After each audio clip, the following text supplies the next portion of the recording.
So you might be thinking, Dave, how can you have any knowledge of YouTube? Your last video on this channel got 2 views. It did, I think.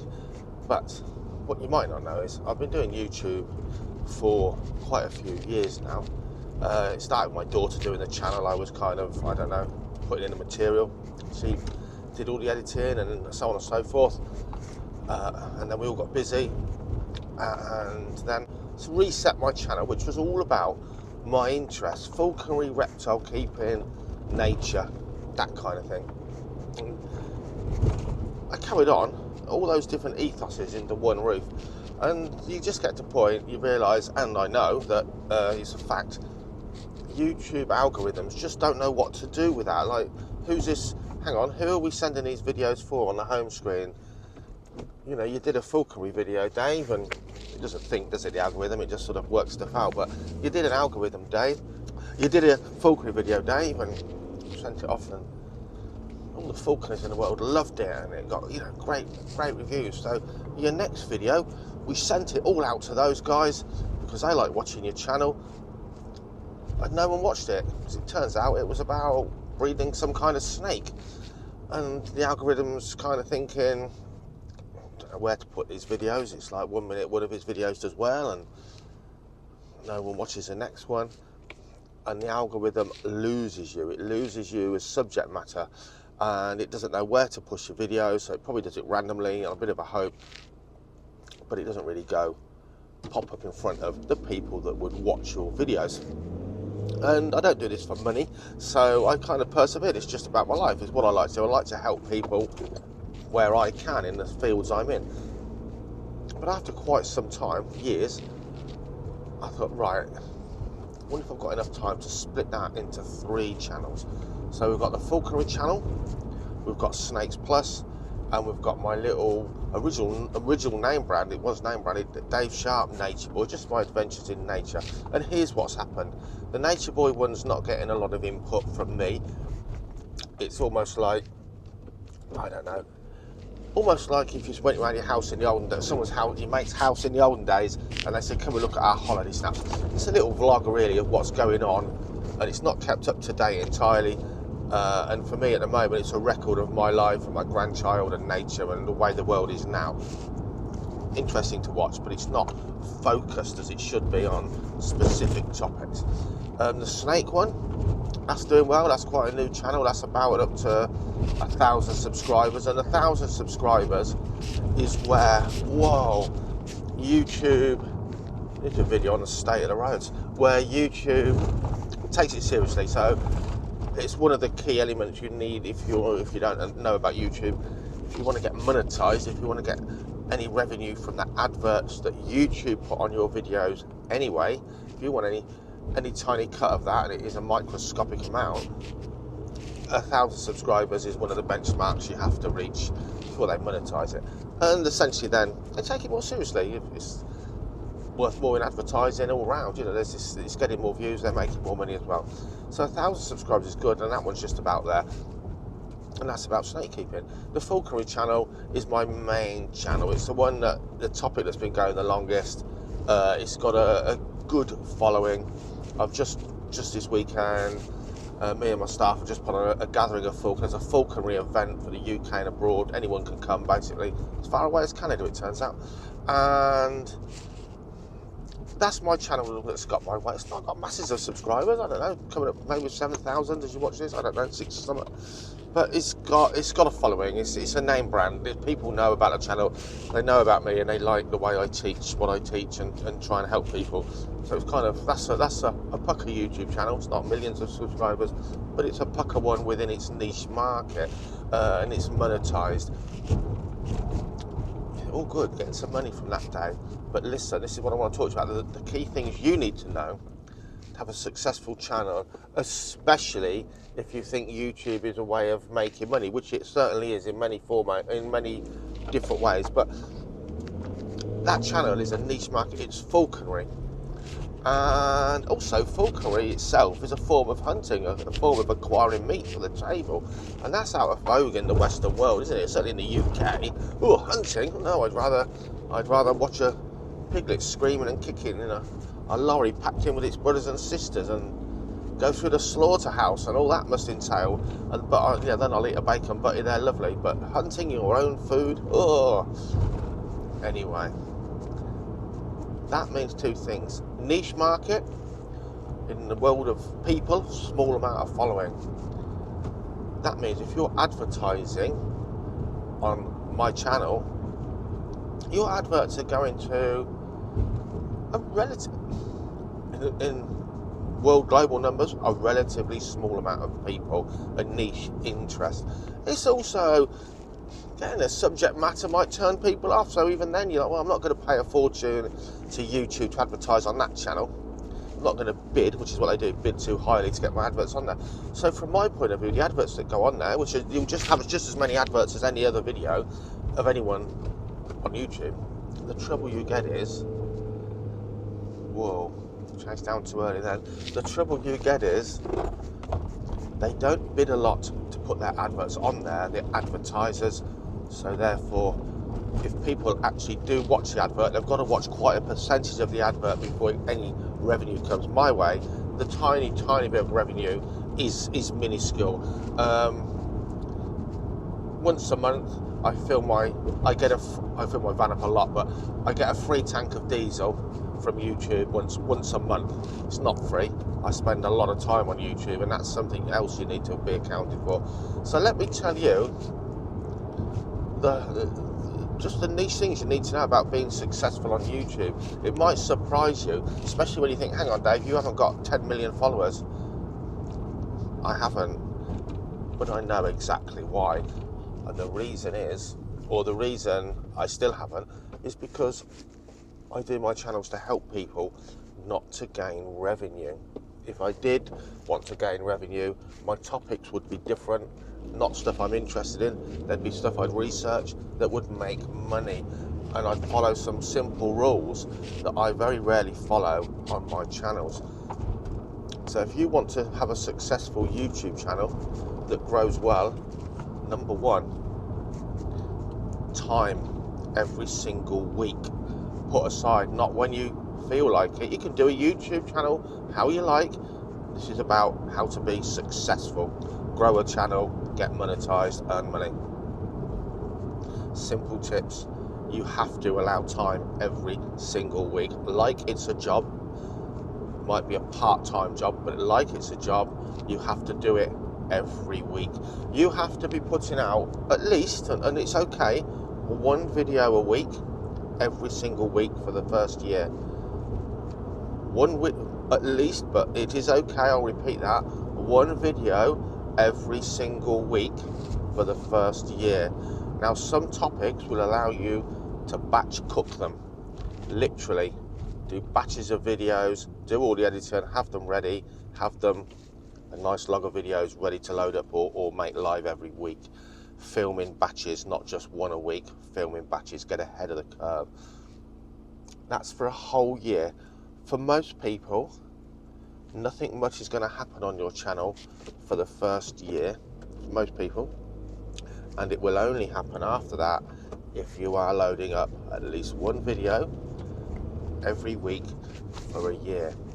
Tip number two, you don't need to do this, and on some subjects it doesn't matter at all, but you want to try and go for quality videos, not just churning videos out. You don't need, how am I trying to phrase this? Once a week is a definite, but quality once a week is way more important than pretty crappy quality 2 or 3 times a week. Much more important. If you can do good filming and good editing, good presenting, quality does count on most subjects and not all. You're trying to get people, or you want people to watch your videos, not someone else's about the same topic. And if they have a core topic that they go onto YouTube for, they will have their core creators that they like to follow. And your hope is that your video comes up, catches their eye on that topic. And, oh, I've never seen this guy before, this gal before. I'm going to click on that. And if they click on it and it looks quality, presented well, is interesting, they're more likely to watch. And if they're more likely to watch, there's more likely that they'll watch your next one and they'll subscribe, and so on and so forth. So that's important to quite a degree.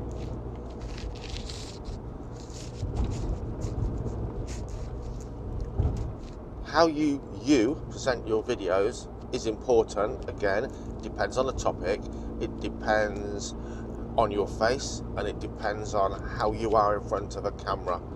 If you are absolutely hideous like Quasimodo and you will turn people off, now that's not if you really think you are, because we all think we are, but if you really are that bad looking that you think it would actually stop people listening to what you're saying, or you're just not confident at presenting on screen, and you don't feel you'd have the ability to get better at that, which you will have if you try, think about doing a faceless YouTube channel where you voice over. Now, some of those videos are excellent. I watch on different genres, and sometimes faceless channels are actually intriguing. Who's this doing this? And actually very, very good indeed. So remember, you've got those two basic options. Show your face, be the presenter, be part of the brand, if you like, of your video, of your channels rather, or don't be, voice over. So another decision to make there, which is best for you and your channel. I'm not doing these in any order, but the next thing, you will be told by some YouTubers that spout on about how to do a YouTube channel, pick something that you're passionate about. Pick a topic that you are passionate about, like I do, because the creativity will be easy and it will flow easily, and you'll hopefully enjoy making these videos because you're just sharing your passion. It doesn't get any better than that. And you'll make a really nice set of videos on nice channels, maybe like some of mine, going down that route. If you want it to be a business and you want to make money, unless you're very lucky with the choice of your actual passion, then that's a load of BS. Because if your passion's falconry, you've got a tiny market, and there's loads of people that have passions for things that have a very capped market. There are hundreds of thousands of falconers in the world. There are millions and millions and millions of people in the world. You're only ever going to tap into a microscopic percentage of the people in the world. If you research and can push a topic that everybody might be interested in, your channel will take off way faster and your audience will always be way bigger. The difficulty is, if the passion doesn't come across on screen, you'll fail. So the best way would be to become very passionate and knowledgeable about a subject that reaches the most people, rather than start with a subject you're already passionate about that has a niche market, if you want your channel to be successful financially as a job. Very random things. I'm not even going to look, but put in the search bar, how can I build a house out of pallets? How can I build a house in the wilderness? Something really that most people think that's a bit random, and you'll see thumbnails for people that I built a house in the wilderness out of old pallets, something like that. I don't know. Been live for 2 months, 10 million views. On my falconry channel, 2 or 3 years, I've probably got 20-something thousand views on my biggest video, and it's one of the more popular falconry channels. There's ones with bigger views, but there's very different reasons for that. So pick your topic to suit the masses. What do people want to watch, not what do you want to make? Not easy to do, but that's the way to go. You've got to aim for the masses if you want to be really productive on YouTube, for sure. Once you've got your topic, big topic, then you be niche. Then you need to find your niche and stick to it within your niche, within your topic base. So if your topic's going to be motoring, cars, vehicles, whatever, everyone's got a car, great place to go. But if you can make a niche within that niche that's also very, very popular, I don't know, one that I've got a car that's an old car, I don't know, everything to do with a popular car like a Mazda MX-5 Miata. That'll grow you quite a big channel if you're good at it and you know what you're doing. Just everything in the world about that niche vehicle within the world of vehicles. You've got a big topic and you've picked a big niche within it. People that click on your video about a Mazda MX-5 Miata are going to be people that got one. And if your next video is something useful to help them, they'll click again. And if it's another video about that brand of vehicle, they're going to click again. A niche within a niche is how to really get your channel to grow fast. I've got a little car channel. It's just about the stuff I love. That's what my channels are. They're just about what I love. So it'll be something about motorbikes one day. It'll be something about changing the oil on a Volkswagen Caddy van another day. And then it'll be another kind of vehicle after that. They'll all help people do stuff when they click on how to change or how to do. But they won't ever grow a big channel because it's not niche enough. You know, people are looking at these videos that have got one vehicle only. So that's really important to drive your channel to grow fast. A niche within a bigger niche. However, if you put on your Mazda Miata channel how to change the front shock absorbers on a Mazda Miata MX-5 1997, especially if it's on the thumbnail, you are then restricting your video unnecessarily.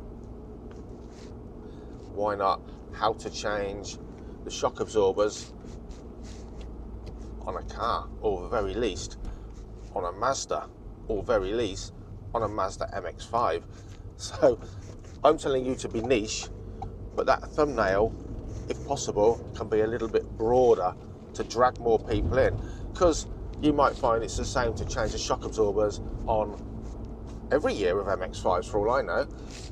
You want that revenue or those people to come in from a little bit further than a tight niche. So you see what I'm saying? You want to reach as many people as you can, but you're only going to have them come into your channel if it's something they're all interested in. A niche within a niche, and keep it niche as you can. On the topic of thumbnails, the whole point of a thumbnail is it's going to be really small, especially on a phone screen, and it's got to grab someone's attention against that row of thumbnails it's within. Some channels get away with just being any thumbnail the YouTube creator tool or whatever the YouTube studio picked, just what it thought would make a good thumbnail. Picture of you going on the screen somewhere among your videos. For some content creators that really works. If you're trying to build a channel eye-catching, and if it's got words on it, real simple, not a load of text, people can't read it, they're skim scanning with their eyes in a second, they're just picking what they want to watch next. So thumbnails are, for most videos, one of the most important things on that video. They need to grab your eye and hold your eye amongst a row of other thumbnails. If you present your channel and you are the face of your channel, you're becoming part of the brand of your channel, then it very often works if you are on the thumbnail in some way, looking excited or happy or sad. Expressions on your face or your body language can draw people into the, the topic or the mindset of what the video is going to be about. So if you are the presenter, well, you can present the thumbnail too. If you use text, a bold line of text, a bold heading. When it comes to the title, which is going to be read straight under that thumbnail when their eye flicks on it, don't make the title the same as what you wrote on the thumbnail. Obviously they're about the same thing, don't just repeat it. you've got another attempt at grabbing someone in. Your title's a bit longer. Keep it simple, keep it catchy, but have that explanation. Following from those two things together, which are, the thumbnail is up there for most channels with one of the most important YouTube things. On this channel, I almost never bother with the thumbnail. Now and again, you'll see I put a bit of text on there. This is a channel's an experiment in a very different way. So, you put me in, I've seen your thumbnail, whoa, what's that about? I've read the title, well, that's interesting. And I click on it, and nothing about your video makes any sense or has any bearing on the thumbnail or the title. You've lured me in, you've teased me in. Maybe a little bit clickbaity, but you're going to be true to your word. But hang on, I've watched 5 minutes now, or I probably haven't, and you haven't got to the point of, am I really going to see what I've come here to see? You've got to give people that. You certainly allude very strongly to you're going to give them what you sold them within the first few seconds. Don't string it out to a 30-minute video and get to the point at 25 minutes in that matches the thumbnail or the title, because that's what they came here to see. That's why they clicked. So definitely get to the point very quick, even if you hold off and tease a little bit longer for the main event. You've got to gratify very quickly, at least a bit, whatever it is people have clicked on to see. Really important, because if you don't, they're not going to click on your thumbnails very often, even if the videos are good and the thumbnails are good. They're not going to click. Hold on, we've got a horse turning in the road very slowly. So very, very important. Value for money is everything in every context. What's the sort of the ethos of your video? So we know that you're going to pick a topic and a niche and so on. Are you just entertainment? Is it a channel of entertaining mostly? Think about it. Because if it is, how are you going to entertain people? Are you going to make them laugh? Are you going to make them excited? Are you going to do something that's gory and horrible, like some of the reptile and falconry channels I see, which absolutely turn me off? But people love gore and horror, and sadly I see they get an awful lot of clicks, very much for the wrong reasons. So is it that, or are you going to help people? Is it a help channel? Are you generally going to help people? If you are, if you're going to entertain, you've got to be an entertainer, and if you are helpful, it's got to be helpful. It's got to be, what's the word, authentic. Don't just, I see, there's a couple of reptile channels actually, because I watch other people's now and again, and they don't seem to know a lot of stuff. They just present what they've found out, which is, in a way, what I've told you to do when you pick your subject or your topic. The thing is, if you are researching something you don't know about, to present it as though you're helping or you do know about it, you've got to learn well, and you've got to be authentic in the way you present and the knowledge you part with to other people.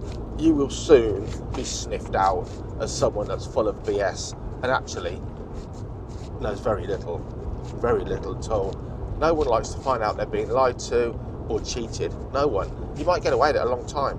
Once people feel or find out you're cheating them somehow, they'll stop. They'll stop subscribing, they'll stop watching, and the algorithm will not be helping you at all. You want things to grow.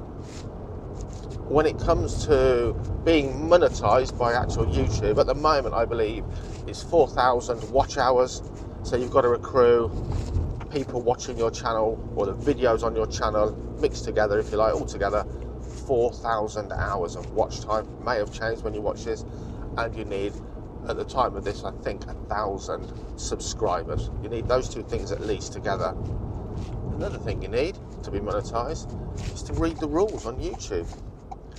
Fancy getting to the point you're now going to get a little bit of that ad revenue for yourself to find out you're breaking some of the YouTube rules for your videos on YouTube, because then you'll get jacked, and you've done all that work doing at least one quality video for a year to get to this point. Now you've failed. read those rules, they have led to massive channels being taken down. You get 2 or 3 strikes on YouTube. When they take you down, it doesn't matter how much money you were making, how big those channels were, how popular they were within the community you're in, they are gone. Gone. Imagine all your children and your wives and your grandchildren, all of your photo albums, everywhere you've ever took, wiped away in an instant by a big corporation because you did something they didn't like. But they did warn you. You didn't bother to read the rules. Make sure you study YouTube if you're going to be a YouTuber. That is really important, certainly as you start getting underway. Highs and lows. So you'll get in the habit of checking your YouTube Creator Studio. I've had a view. Got a subscriber. Goodness me, this is great. I've had another view. Oh, I've got a comment. That's great. Check your phone all the time. Everyone does to start with. That's great when it's going well. This channel's an experiment. It's been quite interesting. The last video did get 2 views. And you're like, 2 views. 2 things are going to happen. You're going to feel self-doubt. And you're probably not going to prioritise doing a video this week. Is it really worth it? If you get to that point, just stop. Because if you stop doing videos at least once a week, every week for that first year, to be honest, for most people, you're never going to get any views. The algorithm will just think you're not serious, you're not getting anywhere. It's got millions of videos every day, it's got to push somewhere. Yours will be down the bottom of the pile. Just be a fluke if anyone ever sees it. So you've got to be positive. You've got to be driven like a self-employed person. Many people start up a business or a self-employed job and they can't last because there's no one forcing them to get out of bed. They don't understand about spending money. They don't understand about being broke for a long time before things improve. YouTube's kind of the same. You've got to be driven through the tough bits and keep on plodding. Keep on making the effort to turn out some quality videos, maybe if it's your thing. You've got to keep trying. Equally, even though you can get some euphoria from those watches and that, seeing that channel starting to grow, then you've got to deal with the trolls and the comments. So you're actually doing well, you're feeling positive, things are going well. Now you're reaching more people. Now you're reaching more trolls. And they will drive you mad if you let them. It doesn't matter how much you know about your topic, really, like you really know your stuff.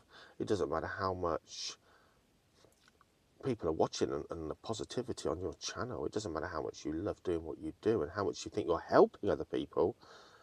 There will always be people commenting negatively, like really negatively. And this is really, really important. If you ignore them and you don't comment back, I think you're losing a bit of free work for the algorithm. YouTube algorithm likes to see interactions. It favours your channel if it can see comments. Really does. It really helps. Like and subscribe, comment below. You've heard 1,000 YouTubers say that. It's not for their ego. It's to trigger that algorithm to think, bit of interest in this one. I'll push that video forward. Really important. So if someone comments something horrible, have not a bullshit comment. Have a comment that you can reply to. It could be curt, but keep it polite. Keep it polite, keep it clean. Don't be personal to them, even if they've been awfully personal and derogatory to you. Keep it clean. And if you've got any argumentative reply, keep it simple and factual. And be happy to let them have the last word. Like their comment at the end because you think you're not going to get anywhere and you're wasting time. Comment or two back, help your channel with the algorithm, and then let it go. Let it go. You will never, ever win with these people because you will give them the right argument back, the right answer, the right facts, proving they are complete idiots. They'll come back for more because they're complete idiots. Have that little bit of interaction, finish by, we'll have to agree to disagree, or just like in their last comment. Great for the algorithm. Then Ghost them, shut them down, don't even block them. I never block anyone on my channel. Everyone's entitled to an opinion. I'm not going to spend all day arguing with you. I'll give you the polite facts back and I'm going to move on, let you stew in your own juices for sure. So bear that in mind. If you don't have a thick skin and you're not strong-minded, you might fail at YouTube. Doesn't matter what other people think, other than the people that are watching, liking and subscribing. The rest doesn't matter. Let it go. Don't let it get your mental health down. That's critically important, because you might think it's the most positive thing in the world. You are going to get dragged down by numpties. Don't let them drag you down. Keep moving forward. Or it really isn't. It really isn't for you. The best YouTubers in the world have the biggest channels in the world. They are trolled to the extreme. They learnt not to let it bother them a very long time ago, as did I. Very importantly, don't spend money on other YouTubers or other social media platforms and people on them promising you they will get you zillions of subscribers, zillions of followers and monetize in the next 3 months or something. You are wasting your time and you are wasting your money. If they want to help you, they'll do it for free. If they're saying click on this, answer these questions, and then you can go through to our seminars, pay this amount of subscription, walk away. There are thousands of them. Thousands of them. If they knew how to make YouTube videos to get monetized and earn money so successfully, maybe they'd just make a variety of YouTube channels and make their money that way. If they're really that good, do they need to take money off of you directly to help you? They don't want to help you. They want to take your money. If your channel's good and you stick to some of these real bullet pointed things, you will be successful. You won't get rich quick. You're not going to make $1 million overnight. Maybe some do, very occasionally. You won't. But what you can do is work hard, very hard, for 12 months, and you should see that you're starting to break ground and your channel's going in the right direction. Don't ask people, tip number 75, don't ask people constantly to subscribe. Certainly don't ask people to subscribe 2 seconds into your video. You haven't given them anything yet. What value is there? Hang on. You've just said, hi, my name is, and now you're asking me to subscribe to your channel. What are you giving me back? It's free to subscribe, but we want a value for our time, the most valuable thing in the world. Get a little bit, get a couple of 3 minutes in, and if you think I've really given some good value now, maybe ask them to subscribe. Keep it short, keep it sweet. Don't go on about it. They will subscribe anyway if they like you or they like your channel. Don't be too needy. No one likes someone that's needy for everything. Confidence, quality, value for watching, value for time. People will grow your channel for you. They will. Don't pay for subscribers. It's rubbish. YouTube won't like that. You can actually pay someone far, far away. It's just a joke. Just work it yourself. In the olden days, probably 3 years ago, it was a real thing to have an intro. You're branding yourself. You've got a brand, so you'd have an intro with your brand running out. It'd be the same video clip sort of every time you put a video out. A nice long one. I did this, about 2-minute one once. A nice long intro to all your videos. Everyone knows your brand. They know what they're about to watch. And fuck me, they'll be bored to tears after the 3rd or 4th video of yours. They've watched, oh, I've seen this already. I've got 3 minutes to watch a video or to start watching a video I'm interested in. That's going to be the whole intro. I see this every time. Don't bother. It's a thing of the past. Crack on. You don't really need to say, hi, my name's Dave Sharp and you're here at Falconry Channel, Snakes Plus Channel. Listen, they know who you are by now. You don't have to waste time. The TikTok age has crucified YouTube because TikTok, all the kids, they're watching the telly, they're talking to someone, they're gaming flat out, they're scrolling. Their brains work fast. It needs to be snappy for those guys. It doesn't need to be the same old intro, the same old, this is who I am. No. Equally, you don't have to wind down at the end. When you stop talking, say bye, shut it off. They know who you are. Do a couple with your intro.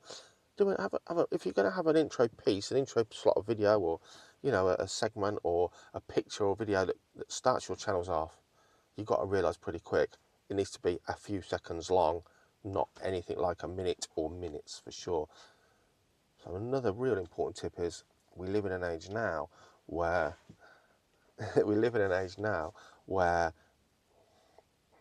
people's minds are working faster than ever. Their attention span is shorter than ever. Yes, you might be telling and explaining things. Mine are always waffly. That's my personality. It's my channel after all.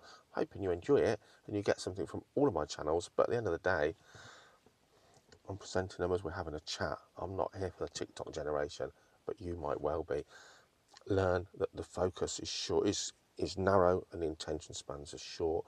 So really, really try and keep them snappy, to the point. And when it comes to the next thing, which is editing, guys, edit those videos harshly. Take out anything that's irrelevant. There might be irrelevant stuff you're doing, but it's entertaining to the point, getting to the point where it's entertainment. Of course, you're going to leave that in. We want entertaining, don't we? But be hard on yourself when it comes to editing. Cut out all the dross. Make that thing short and snappy. Essentially, watch my videos on any of my formats, but hopefully you'll retain yourself on this one. You might be subscriber number 4. Look at my videos, analyse them and think, what would I do to make that snappy? And if you go through and think, he said that earlier, we don't need it twice, he said that earlier, I'd cut that bit out. I'd cut this bit out, it's gone on too long, but he made the point in 4 words anyway. We don't need that bit. If you want to do well, you've got to retain those watchers throughout, and you've got to be really, really harsh with your editing. Keep all the good in, take the dross out, make the thing work as a whole, so it's snappy for sure. I think for this video, we can go on about how to make it, but these are all really good points. These are stuff I know to be fact and stuff I've learnt myself, often from not putting them into practice. The things we've covered in this video, massively, if you stick to them tightly, will massively impact how quickly and well your channel grows, for sure. So one thing to take before the last thing is, if you enjoy it, carry on doing it. If you don't enjoy YouTube, just stop. Earn money, go and put that time. Don't sit looking scrolling. Go and find a job that you can earn money at, or something else. If you enjoy it, it's for those that enjoy it. You've got to be a creative mind and create and enjoy it. If you enjoy it, don't let anyone drag you down. Just keep pushing forward. Oh Christ, I thought of another thing now. Another really important thing. This is hard. Don't get in the habit of putting a video live and sharing it with all your friends and family, or sharing it massively with Facebook groups that are in line with the topic of your channel. Because to start with, what's going to happen is they're all going to click on it. Oh, who's this? Click on it. Not interested in this, Dave, your family. What? And they're telling the algorithm that loads of people clicked on it. Maybe your thumbnail's good. Loads of people click on it, and they're all turning it off after seconds. So that's telling the algorithm that video's rubbish. I don't need to push that any further. I've pushed it to all the people that I think it should be. Because you've done that. You put your falconry video on a falconry Facebook platform. All the falconers have clicked on it, just because that's my thing. All the falconers have clicked on it, and they've all clicked off. Who's this? What? Oh, I'm not interested. That's rubbish. It's literally told the algorithm that no one wants to watch the rest of your videos. It's really hard not to do that. Remember, it's a year. Do the year. Let it go as much as you can organically. The YouTube algorithm knows best. Give it time, give it the material, and it will 100% find the right people to show your videos to that will watch them. It wants your videos to do well because it wants even more money from revenue. Once you're out there, if your videos do well, more adverts for YouTube, more money they're going to make. The algorithm needs time, it needs content, but it knows best, and it will find the people that actually want to watch your video far better than you do, and you might well throw it a massive red herring by telling it that no one wants to watch your videos if you're not very careful indeed. The last thing, for sure, when you start to become successful, when people start to comment and interact and they like what you do, there's more money to be made than on the revenue from YouTube ads. There's merchandise, there's other outlets. A big money maker is getting people to buy your knowledge. Do you want to be one of those people? Click on the link below, come to one of my seminars. I'll teach you this and I'll teach you that. It's going to cost you this much a month. It's going to cost you this much a seminar. There's some big money to be made there. That's why everyone does it. And they're the ones I've told you not to click on for advice like this. If they want your money, they're not in it to help you, they're in it to make money. Ironically, one of the big ways you can make money from YouTube, once you get a good following, is to sell your knowledge or sell a product, or some sort of product through YouTube for sure. Help YouTube push your actual physical business. One way it can help you, it's not just about making money from the ad revenue. Hope you've enjoyed the waffle, because I ain't cutting much out. See you next time.